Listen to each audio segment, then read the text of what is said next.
Suzi Quatro was born in 1950, an American singer, songwriter, bassist, and actress. She was the first female bassist to become a rock star. And why is that? Well, check this out.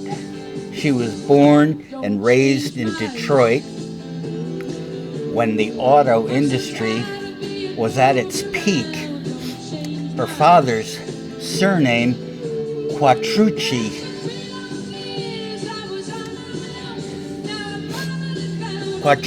means four eyes, like glasses. It was shortened to Quatro by the immigration men. She has 3 sisters and a brother and one older half-sister. Her sister Patty briefly joined Fanny, one of the first all-female rock groups. She says she had no musical role models, but she admired Billie Holiday and later Mary Weiss of the Shangri-Las. Suzi studied piano and she taught herself to play bass and guitar when she was 14. Her father gave her a 1957 Fender Precision bass and she still has it. Guess what that's worth today? Suzi began a music career as part of her dad's band, the Art Quatro Trio. She was the drummer, and as I've always said, drummers make the best bassists. She also appeared on local TV as a go-go dancer. Sister Patty was one of a zillion teens to form a garage band after seeing the Beatles on Ed Sullivan in '64. Their all-female band was named the Pleasure Seekers. Suzi also joined as Suzi Soul. Patty was Patty Pleasure, and Suzi sang and played bass. Third sister Arlene also joined. They performed at cabaret in wigs and miniskirts. There were 3 singles, and another sister, Nancy, also joined, and they changed the name to Cradle.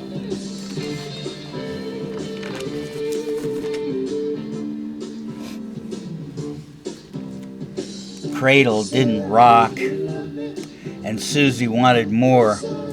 She was determined. She relocated to England at the request of Mickey Most.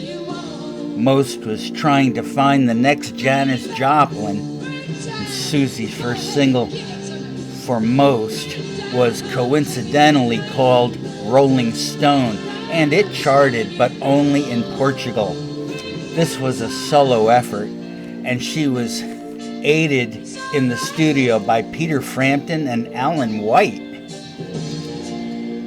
Most sought new members for a band, and he also hired a songwriting team, Nicky Chin and Mike Chapman, to write specifically to give Suzi an image, one not ever before seen in rock.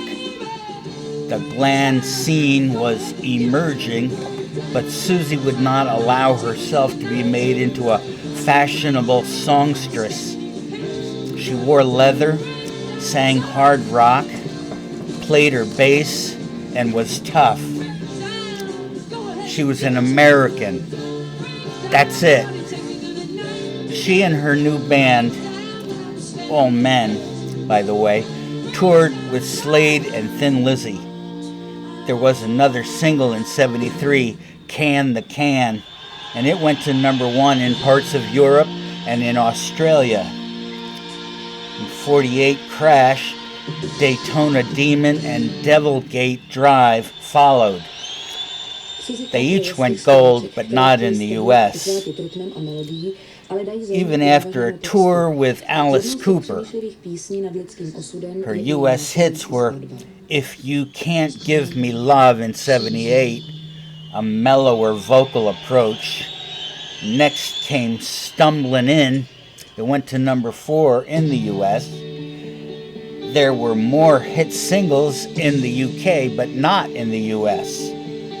Someone should have told US listeners that the glass ceiling was about to be shattered. But Suzi was just a little too early. Girls did not play bass in bands with boys. They did not wear tight leather pants. And they did not sing, shriek, and shrill. Someone had to blow down the barrier. And Suzi put a few dents in the barrier before Chrissy Hyde put a bullet hole in it, and Joan Jett took a sledgehammer to it. Hart and the Bangles locked the doors and took names. And Shonen Knife outdid the Heroes, the Ramones, and the 5, 6, 7, 8s made sure there was no retreat. Women could play music, fantastic, and Sherry Curry and her buds ran away from the previously phallic music industry, yes, in the behind the times US. It's bigotry, isn't it? First in blues, that's race music. First in jazz, that's par for the course. First in rock, only to be invaded by the Brits in the 60s. First in punk, but again, Brit brats beat our guys to recognition. First in rap, that's more race music. First in stuff, but then we don't follow through. And now we're the first dinosaurs to be wiped out. It's a new age again. Let's see how this decade plays out. Stay tuned.